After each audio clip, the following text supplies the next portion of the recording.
When I was 17, I met the man that I thought I was going to spend the rest of my life with. I pictured kids, marriage, white picket fence, all of it. Boy, was I wrong. If I had known then what I know now, I probably would have ran and never looked back.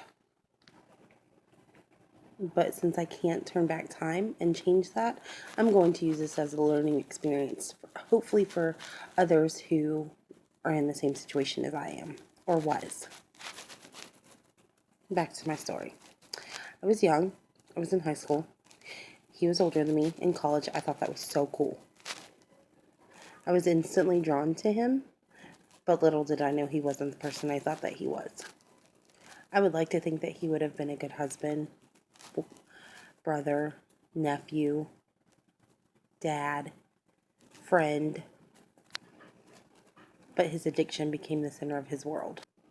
It started out as a pain pill here, a pain pill there. Then it grew from one at a time, a couple times a day, to two at a time, a couple times a day, then three at a time, several times a day. When the pills just weren't enough, that's when the fentanyl patches started. And then the Oxycontin and the oxycodone on top of still taking pills. He would take anything he could get his hands on, and the price didn't matter to him. Whether it was lying, cheating, stealing, he didn't care. Addiction can cause an honest living person to do things that you would never think that they would do, such as lying, cheating, stealing, hurting your family and friends, not taking care of your children. For most people, the initial decision to take a pill or smoke something or shoot something up or drink alcohol is usually voluntary. But with repeated use, the drug changes the way a person's brain functions. After time, even for a person who wants to quit, it's very hard. My ex-husband had the support that he needed, he just didn't want to take it. He wasn't ready to give it up. And some people don't get that chance. But he had that chance. He could have given it up. He could have went to rehab. He could have went to some kind of treatment. Do you know over 40 million Americans aged 12 and older are addicted or abuse some kind of pill or drug or alcohol? Addiction is more common than the 26 million people with diabetes. There are also more addicts than people who have cancer, which is 19 million Americans. And there's more addicts than there are people with heart conditions. That's 27 million Americans. So people with an addiction, there's more than all of them combined. And the numbers are only growing. The children are getting younger. 100 people die every day because of an overdose. And that number has tripled in the last 20 years. The definition of addiction is when someone starts using drugs or alcohol and they can't stop. And in the beginning, they think they control it. They think that they can limit how much they take in. But eventually, over time, their brain doesn't function that way anymore and they can't do it.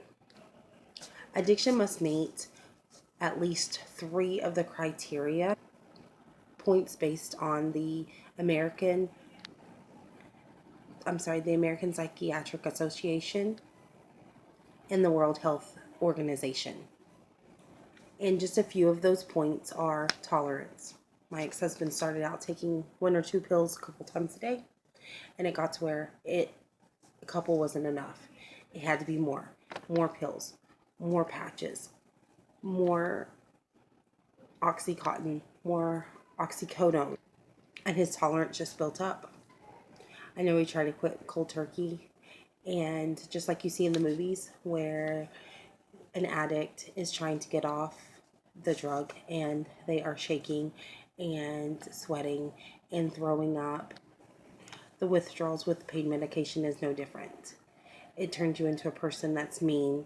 It makes you irritable. It makes you sweat and vomit, and you get the shakes, and you can't control what your body is doing. Another example of the criteria points that addiction needs to meet is neglected activities, family activities, your friends, your social life, your church.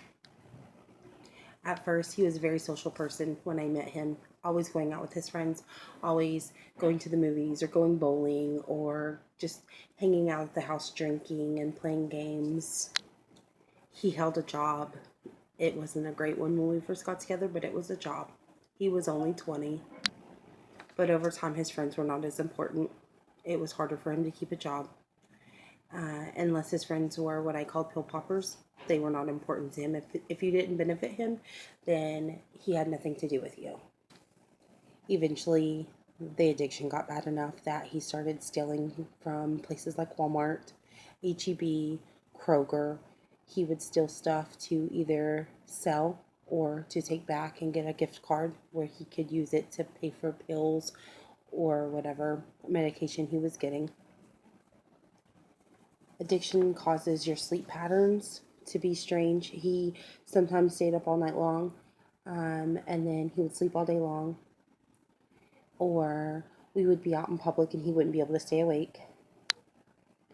One sign of taking medications is your pupils get really tiny.